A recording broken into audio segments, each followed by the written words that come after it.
اعوذ باللہ من الشیطان الرجیم بسم اللہ الرحمن الرحیم کما ارسلنا فیکم رسولا منکم یتلو علیکم آیاتنا ویزکیکم ویعلمکم الکتاب والحکمت ویعلمکم ما لم تکونوا تعلمون۔ پیچھے ہم پڑھ آئے ہیں کہ حضرت سیدنا ابراہیم علیہ السلام نے دعا مانگی تھی کہ مالک میں نے گھر تو بنا دیا ہے، اب انہیں رسول بھی تو عطا فرما۔ اور پھر دعا مانگتے ہوئے یہ بھی کہا تھا کہ رسول بھی ایسا ہو جو انہیں پڑھائے بھی صحیح، تعلیم بھی دے، ان کو پاک بھی کر دے، ان کے ظاہری اور باطنی جتنی بھی نجاستیں، بیماریاں، خرابیاں جو بھی ہوتی ہیں مالک وہ آ کر سب کو پاک صاف بنا دے۔ اب دیکھیں جی وہ دعا قبول ہوئی، اور اس قبولیت کو اللہ تبارک و تعالی نے یہاں بیان فرمایا ہے۔ فرمایا کہ کیونکہ ابراہیم علیہ السلام 2500 سال پہلے دعا مانگ گئے تھے کہ مالک وہ نبی عطا فرما، تو اللہ تبارک و تعالی نے اسی نبی کو یہاں پہ بیان فرمایا ہے۔ فرمایا کما ارسلنا فیکم رسولا منکم، جیسا کہ ہم نے تم میں رسول بھیجا اور تم ہی میں سے بھیجا۔ یہ بڑا کمال کا جملہ ہے، میں ابھی اس پر غور کر رہا تھا کہ یہ کیسی بات ہے کہ تم میں رسول بھیجا اور تم ہی میں سے بھیجا۔ یعنی مکہ والوں کو کہا جا رہا ہے کہ اے مکہ والوں ذرا ہوش کے ناخن لو کہ میں نے باہر سے نبی نہیں بھیجا، اگر کسی اور ملک سے آتا، کسی اور علاقے سے آتا تو تمہارا سب سے بڑا اعتراض یہ ہوتا کہ جی ہم تو نہیں جانتے یہ کون ہے، اس کا بیک گراؤنڈ کیا ہے، اس کے پیچھے کون ہے، کہاں سے آیا ہے، کیسے آیا ہے، کس طرح آیا ہے، خدا جانے سچا بھی ہے کہ جھوٹا ہے، خدا جانے یہ کیسا ہوگا کیسا نہیں ہوگا۔ میں نے تمہارے اندر جو بھیجا ہے وہ تم ہی میں سے اس لیے بھیجا ہے کہ اس کا بچپن ہوگا تم اپنی آنکھوں سے دیکھو گے، اس کی ولادت ہوگی تم اپنی آنکھوں سے دیکھو گے، وہ تمہارے سامنے کھیلے گا، تمہارے سامنے پھرے گا، تمہارے سامنے آئے گا، تمہارے سامنے جائے گا، جوانی تمہارے اندر گزارے گا، میچور عمر تمہارے اندر گزارے گا، 40 سال تک تمہارے سامنے رہے گا، اور تم خود اس کی تعریفیں کیا کرو گے، اس کی تعریفوں کے پل باندھا کرو گے، اپنی امانتیں اٹھا کر اس کو جا کے دو گے۔ تمہیں پتا ہوگا کہ یہ کوئی عام شخصیت نہیں ہے، یہ سرداروں کا بیٹا ہے، ٹھیک ہے، پورے مکے کا سب سے بڑا سردار عبد المطلب ہوگا، اسی کے خاندان میں پیدا کر کے اسی کا چشم و چراغ بنا کے تمہارے اندر رسول بھیجو، ٹھیک ہے۔ وجہ کیا ہے کہ جب وہ اعلان نبوت کرے گا تو تمہیں کسی قسم کا کوئی شک شبہ نہ ہو۔ اب دیکھیں کتنا پیاری یار یہ بات ہے، یہ ابھی مجھے سمجھ میں آئی ہے۔ اب دیکھیں آقا علیہ الصلوۃ والسلام نے جب اعلان نبوت فرمایا نا تو آپ نے کیا کیا، پہلا خطاب، پہلا اعلان آقا علیہ الصلوۃ والسلام نے فرمایا بے ہاں بے سارے اکٹھے ہو جاؤ مکہ والے۔ جب اکٹھے ہو گئے تو آقا علیہ السلام نے فرمایا کہ اگر میں کہوں کہ پیچھے سے ایک لشکر آنے والا ہے وہ تم پر چڑھائی کر دے گا کیا کرو گے؟ انہوں نے کہا جناب کمال کرتے ہیں، ہم تو آپ کے ابرو اشارے پر مرنے کے لیے تیار ہیں، ہمیں پتہ ہے کہ سارا مکہ جھوٹ بول سکتا ہے، پر آپ ایسی شخصیت ہے جن نے زندگی کے اندر 40 سالوں کے اندر کبھی جھوٹ نہیں بولا ہے۔ ہاں ہمیں پورے مکہ کے اندر کوئی ایسی شخصیت نظر نہیں آتی کہ 40 سال گزارے اور ایک جھوٹ بھی نہ ہو۔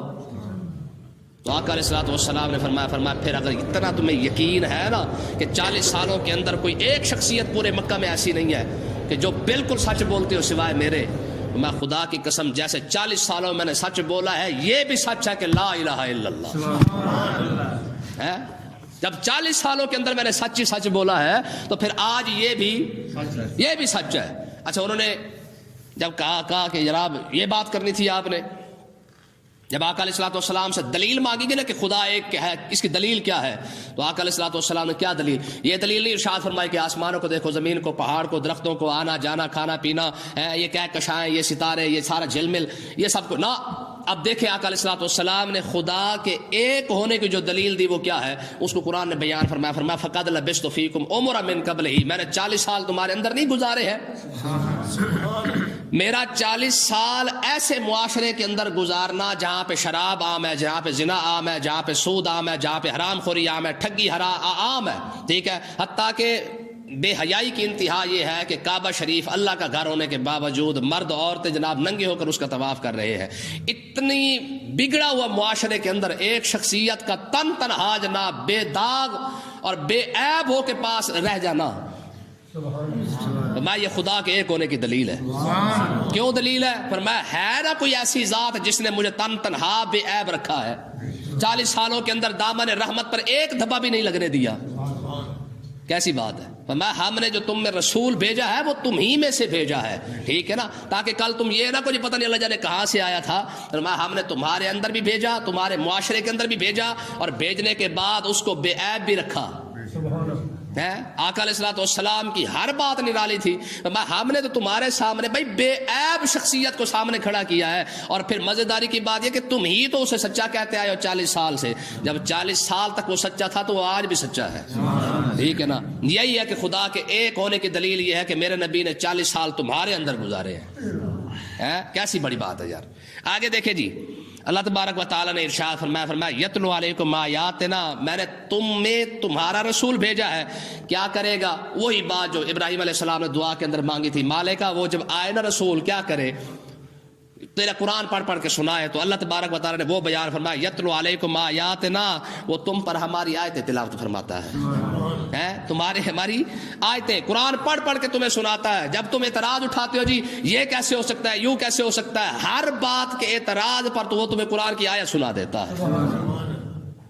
بات سمجھ آئی کہ نہیں آئی ہے؟ ٹھیک ہے، کیونکہ عرب والے فصاحت اور بلاغت کے اندر بہت زیادہ آگے تھے، ٹھیک ہے، ان کو اپنی زبان پر بڑا ناز تھا، بہت زیادہ وہ گھمنڈ تھا ان کو کہ ہماری زبان، ہماری لغت جیسی کسی کی لغت نہیں ہے، ہماری زبان جیسی کسی کی زبان نہیں ہے۔ میں جس نے اتنے بڑے جناب والا زبان والے لوگوں کو، اتنے بڑے فصیح اور بلیغ زبان والوں کو جس نے آ کے گنگا کر دیا ہے، یہ میرا مصطفیٰ ہی تو ہے جس نے قرآن پڑھ پڑھ کے سنایا ہے۔ عرب کے اندر ایک طریقہ رائج تھا کہ جب کوئی شاعری لکھتے نا وہ اپنا قصیدہ، اس کو لکھ کر نا وہ کعبے کا ساتھ لٹکا دیا کرتے تھے، اور کہتے تھے بھی بھائی ہے کوئی مائی کا لال تو اس کا چیلنج دو، یہ چیلنج ہے اس کو پورا کر کے دکھاؤ۔ تو ہوتا کیا تھا، دوسرا شاعر آتا، وہ اس کو پڑھتا، اس کی خوبیوں کو دیکھتا، اس کے مقابلے کے اندر دوسری لے کے آتا۔ آقا علیہ الصلوۃ والسلام نے نا جناب بلال کو فرمایا جب سورۃ کوثر نازل ہوئی نا، انا اعطیناک الکوثر، آقا علیہ السلام نے فرمایا بلال کو، فرمایا بلال ذرا یہ لٹکا، ہاں دیکھے تو کوئی مائی کا لال آتا سامنے، انا تو انا کل کوثر فصلی لربک وانحر ان شانئک هو الابتر، یہ 3 آیتیں قرآن کی لٹکائے گی، ساری قرآن کی لٹکنے کی دیر تھی، جتنی شاعری کھڑی تھی ساری کی ساری اتار کے لے گئے۔ انہوں نے کہا نہ بھائی اس کا کوئی جوڑ نہیں ہے۔ سمجھ آئی کہ نہیں آئی؟ تو لوگ کہتے خدا کی قسم، امام احمد رضا خان نے ایک بات کی، فرمایا کہ محبوب آپ کا حال یہ ہے کہ تیرے آگے یوں ہیں دبے لچے فصحائے عرب بڑے بڑے۔ حضور آپ کے سامنے بڑے بڑے شاعر، بڑے بڑے جناب اعلیٰ جو اپنے آپ کو فصیح اور بلیغ کہتے تھے، میں جب آپ کے سامنے آتے ہیں ہوتے ان کی حالت کیا ہوتی ہے؟ وہ کہتے تیرے آگے یوں ہے دبے لچے فصحائے عرب بڑے بڑے، کوئی جانے منہ میں زبان نہیں بلکہ جسم میں جان ہے۔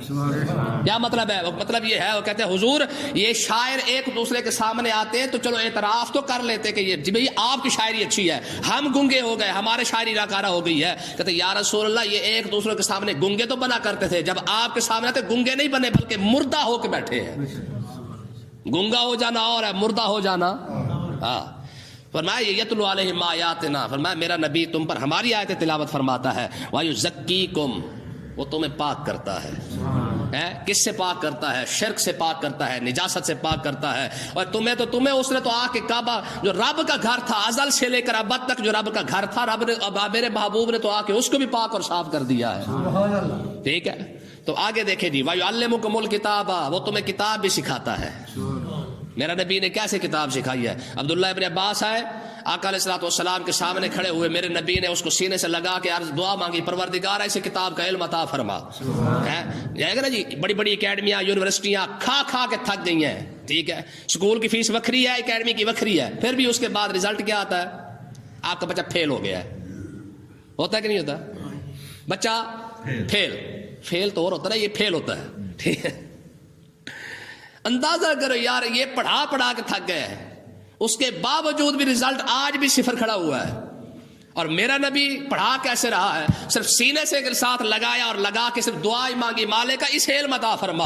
یہ عبداللہ ابن عباس ہے، کہتا ہے خدا کی قسم رب نے پھر مجھے علم کیسا عطا فرمایا ہے، میں اگر میری اونٹ کی رسی گم ہو جائے تو قرآن کھول کے اسی کو ڈھونڈ لیتا ہوں کہاں پڑی ہوئی ہے۔ حضرت ابو ہریرہ آ کے عرض کرتے یا رسول اللہ آپ سے علم سیکھتا ہوں لیکن بھول جاتا ہے۔ میرے نبی نے فرمایا چادر بچھا، چادر بچھائی، آقا علیہ السلام نے یوں 3 بار جو ہے وہ لہرا کر اپنے ہاتھوں کو یوں چادر کے اندر ڈالا اور فرمایا ابو ہریرہ ذرا لگا سینے کے ساتھ۔ جب سینے کے ساتھ لگایا تو اس کے بعد کہتا ہے خدا کی قسم جب بھی آقا علیہ السلام سے جتنا علم میں نے سنا ہے مجھے لکھنے کی ضرورت نہیں پڑی ہے، تب سے لے کر آج تک میرے سینے کے اندر ویسے کہ ویسا محفوظ ہے۔ حضرت مولا علی رضی اللہ تعالیٰ عنہ کو آقا علیہ السلام نے جج بنا کے بھیجا، فرمایا جا کے فیصلے کر۔ یا رسول اللہ مجھے تو طریقہ ہی نہیں ہے فیصلے کرنے کا، میں کیسے فیصلے کروں گا؟ آقا علیہ السلام نے سینے پر ہاتھ ہی مارا۔ مولا علی فرماتے اس کے بعد سے لے کر آخری دم تک فرمایا میں نے جب بھی فیصلہ کیا میں نے کسی فیصلے کے اندر شک نہیں کیا کہ وہ غلط نہ ہو جائے، یعنی جب بھی فیصلہ کیا حق فیصلہ کیا۔ بعد میں لوگوں نے حضرت فاروق اعظم جیسا بندہ یہ کہنے پر مجبور ہو گیا لولا علی اللہ ہلاک عمر، فرمایا اگر آج علی نہ ہوتے تو عمر بھی ہلاک ہو جاتا۔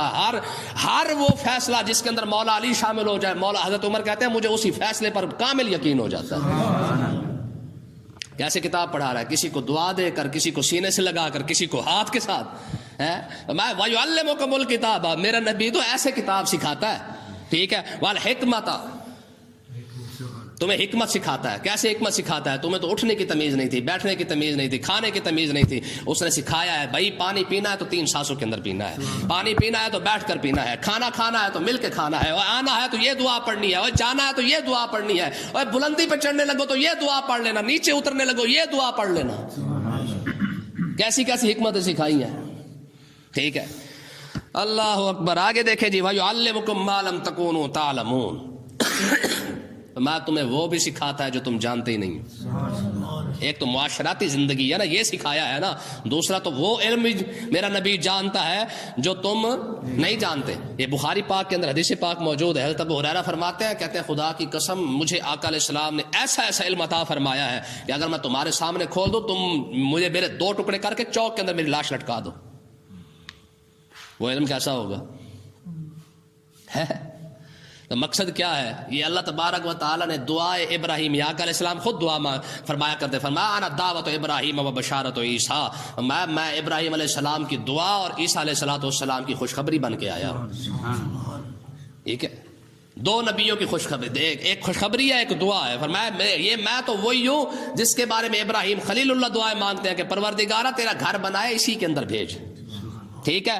آگے دیکھیں جی، فرمایا اب کیا ہے، آخری نبی بھی تمہیں مل گیا ہے، کعبہ بھی تمہیں مل گیا ہے، اب تم کرو کیا؟ اب یہ عام لوگوں کے لیے حکم نازل ہو رہا ہے کہ بھائی اب میں نے ہم نے پڑھا نا پچھلی آیت کے اندر کہ اللہ نے فرمایا کہ میں تم پر اپنی نعمت مکمل کر دوں گا، یہ کل پڑھا تھا میرا خیال ہے، ٹھیک ہے۔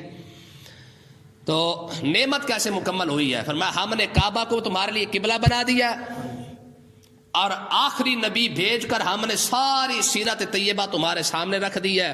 اب نہ کسی قرآن میں کسی چیز کی کمی رہ گئی ہے، نہ سیرت طیبہ میں کسی چیز کی کمی رہ گئی ہے۔ اب تمہارا کام کیا ہے؟ تمہارا کام یہ فَاذْكُرُونِی، جہاں بیٹھو مجھے یاد کیا کرو۔ ہائے ہائے ہائے، کیسی بات ہے، جہاں بیٹھو مجھے یاد کیا کرو۔ ہم نے جو کام کرنا تھا وہ کر دیا ہے، ہم نے تمہارے لیے کعبہ بھی بنا دیا، ہم نے نبی آخر الزمان کو بھیج دیا، ہم نے جو نعمت تمہیں دینی تھی وہ ہم نے مکمل طور پہ بھیج دی ہے۔ اب تمہیں کسی پریشانی کی ضرورت نہیں ہے، اب تمہارا ایک ہی کام ہے فَاذْكُرُونِی، بس اب بیٹھ کر مجھے یاد کرو۔ کیوں جی، مزہ آیا قرآن تھا کہ نہیں؟ آگے دیکھیں، فرمایا فَاذْكُرُونِی پر بات ختم نہیں کی ہے کہ مطلب تم بس مجھے یاد کی جاؤ بات ختم ہو جائے گی، نہ، فرمایا اگلا انعام بھی چیک کرو۔ فرمایا کہ تم جب مجھے یاد کرو گے نا اذکرکم، فرمایا پھر میں بھی تمہیں یاد کروں گا، میں بھی تمہارا چرچا کروں گا۔ ہاں کیوں؟ کیونکہ میں نے جو تمہیں نعمت دی ہے، میں نے جو تمہیں قبلہ دیا ہے، نبی آخر الزمان جو دے دیا ہے، جو نعمت تم پر مکمل کی ہے، جب تم اس پر آ کر اس لیول پہ آ کے جب تم مجھے یاد کرو گے پھر تمہیں انعام کیا ملے گا؟ تم تنہائی میں بیٹھ کے یاد کرو گے، میں تنہائی میں یاد کروں گا، تم جماعت کے اندر یاد کرو گے، میں بھی لشکر پورے فرشتوں کو بلا کے پورے لشکر کے سامنے تمہیں یاد کروں گا۔ اس کا مطلب یہ ہے، اب یہاں پہ ایک مسئلہ سمجھ میں آ گیا کہ اگر کوئی شخص چاہتا ہے نا کہ یار میرا رب بھی کاش مجھے یاد کرتا، تو جس وقت وہ رب کو یاد کرنا شروع کرے سمجھ لو کہ اسی ٹائم اس کا رب بھی اسے یاد کر رہا ہے۔ پھر جیسے جیسے یاد کرے گا ویسے ویسے وہ یاد کرے گا۔ یہ اصول اس نے بنا دیا ہے، یعنی یہ ہمیں اصول مل گیا کہ اگر کوئی شخص رب کی بارگاہ میں اپنا نام لینا چاہتا ہے، ٹھیک ہے، حضرت خواجہ بابا فرید الدین گنج شکر رحمۃ اللہ علیہ، آپ سے کسی نے پوچھا ہونا کہ جناب یہ آپ کے در پہ جناب فرید فرید ہو رہی ہے، یہ کسی بعد میں کسی بزرگ سے پوچھا گیا یہ فرید فرید کیوں ہو رہی ہے؟ تو جواب ملا، انہوں نے کہا یار 40 سال تک فرید نے اللہ اللہ کی ہے، اب جو ہے وہ فَاذْكُرُونِی والا جو کیا تھا، جو ایک تھا وہ اپنا سلسلہ پورا ہو گیا فض قرونی کا، یعنی 40 سال تک فرید بیٹھ کے یاد کر رہا ہے، اس کے بعد 50 سال تک لوگ فرید فرید کر رہے ہیں. یہ اصول ہے، تم مجھے یاد کرو میں تمہیں یاد کروں گا. لوگ فرید اللہ اللہ کرتا رہا ہے، لوگ فرید فرید کرتے پھر رہے ہیں. ٹھیک ہے، تو آگے دیکھیں جی، فرمایا واشکروا لی، اور میرا حق مانو، ولا تکفرون، اور میری ناشکری نہ کرو. ٹھیک ہے نا، میں نے اتنا کچھ تمہیں دے دیا ہے پھر بھی تم میرا حق نہ یاد کر سکو. کیوں جی؟ یار لوگ کہتے ہیں جی ہم کتنے ایماندار بن جاتے ہیں، کہتے ہیں نہیں جی فلانے کا حق ہے بھی اس کو ملنا چاہیے. رب کا حق کہاں ہے؟ یاد نہیں آتا. آج تک ہم نے کبھی غور کیا ہے کہ یار میرے رب کا بھی حق ہے کہ نہیں ہے؟ کتنی بڑی بات ہے. فرمایا واشکروا لی، فرمایا میرا حق مانو. ٹھیک ہے، میں نے تمہیں پیدا کیا، تمہیں رزق دیا، نہ پیدا کرتا پھر کیا کر لیتے؟ حال اتی علی الانسان حین من الدہر لم یکن شیئا مذکورا. فرمایا تیرے اوپر تو وہ وقت بھی آیا جب تو تھا ہی نہیں. میں نے وجود بخشا ہے نا، میں نے سانسیں دی ہے نا، میں نے زندگی دی ہے نا. اب مجھے پتا اتنا سب کچھ لینے کے باوجود پھر بھی تجھے میرا حق نظر نہ آئے تو انسان کی اس سے بڑی بے وفائی کیا ہو سکتی ہے؟ ہم اپنے یاد کرتے ہیں جی ہمارے ساتھ ہماری وہ فلانی بے وفائی کر گئی ہے، وہ فلانا بے وفا. آج لوگ روتے پھرتے ہیں نا، یہ گرل فرینڈ بوائے فرینڈ ہے جی، لوگوں بعضوں کے اوپر نام لکھا ہوا ہے جی فلانا چھوڑ گیا اور فلانا نہ چھوڑ گیا، فلانی چھوڑ گئی. ایک دوسری گرل فرینڈ اور بوائے فرینڈ تو یاد رہ گئے. جس کا رات کو کھا کے سویا تھا صبح پھر اٹھ کے تو نے کھا لیا ہے، اس کا حق یاد کیوں نہیں تھا؟ ہے پھر دیکھے سانس کا طریقہ دیکھے، یار نیچے کھڑی ہو جائے پھر بھی بندہ مر گیا، اگر نکل آئے اندر نہ جائے پھر بھی بندہ مر گیا. جس نے اتنا سسٹم تیرے اندر چلا کے رکھا ہے، ہر سانس تو اسی کے کرم سے لے رہا ہے، کبھی اس کا حق یاد کر کے دیکھا ہے؟ کتنی بڑی بات ہے یار یہاں پہ. میں ولا تکفرون، میں میری ناشکری نہ کرنا. تمہیں بیٹھے بٹھائے گھر بیٹھے بیٹھے تمہیں اسلام مل گیا، گھر بیٹھے بیٹھے تمہیں قبلہ مل گیا، گھر بیٹھے بیٹھے تجھے امام الانبیاء مل گیا، گھر بیٹھے بیٹھے یار ہم نے تجھے انسان کی شکل دے دی ہے. ہم کتا بھی تو بنا سکتے تھے، ہم بلی بنا سکتے تھے، ہم چوہا بنا سکتے تھے، ہم جانور بنا سکتے تھے، اور کچھ بھی نہیں تو ہم تنکا بھی تو بنا سکتے تھے نا. ٹھیک ہے، نہ بھی بناتا. ایک بزرگ باہر نکلے، شیشے کے اندر منہ دیکھا گھر، اور دل میں خیال آیا کہ واہ رب نے تجھے کیسا بنایا ہے. اچھا اتنا خیال آیا اور باہر نکلے سامنے کتا آ رہا تھا. کتا آ کے رب بزرگوں کے سامنے کھڑا ہو گیا، کہنے لگے حضرت صاحب آج ایک مسئلہ بتا، تو نے کون سی نیکی کی تھی؟ رب نے تجھے انسان بنایا. میں نے کون سا گناہ کیا؟ رب نے مجھے کتا بنا دیا. اسی وقت سجدے میں گر گیا کہ مالک بس محض تیرا ہی کرم ہے، میں نے کوئی نیکی تھوڑی کی کہ ہم نے انسان ہی بننا تھا. ٹھیک ہے، آخر کون سی ہماری ایسی نیکی ہے، کون سا ہم نے ایسا تیر مارا ہے جس کی وجہ سے ہم نے ہی انسان بننا ہے؟ آج دیکھ لیں، اس کے باوجود ہر کسی کے حق یاد ہے، ماں باپ کے حق یاد ہے، دوست کا حق یاد ہے. یار لڑکے لڑکیاں ایک دوسرے کی خاطر روتے پھرتے ہیں، کبھی اسی کی خاطر بھی ایک آنسو بہا کے دیکھا ہے؟ تنہائی کے اندر لوگ ایک دوسرے کی خاطر نہیں رو پڑتے، ایک دوسرے کو یاد کر کر کے روتے ہیں، لیکن کبھی اس کو یاد کر کے دیکھا تنہائی میں؟ ایک بار بھی یاد کر کے دیکھا ہے؟ اللہ تعالیٰ سمجھنے کی توفیق عطا فرمائے.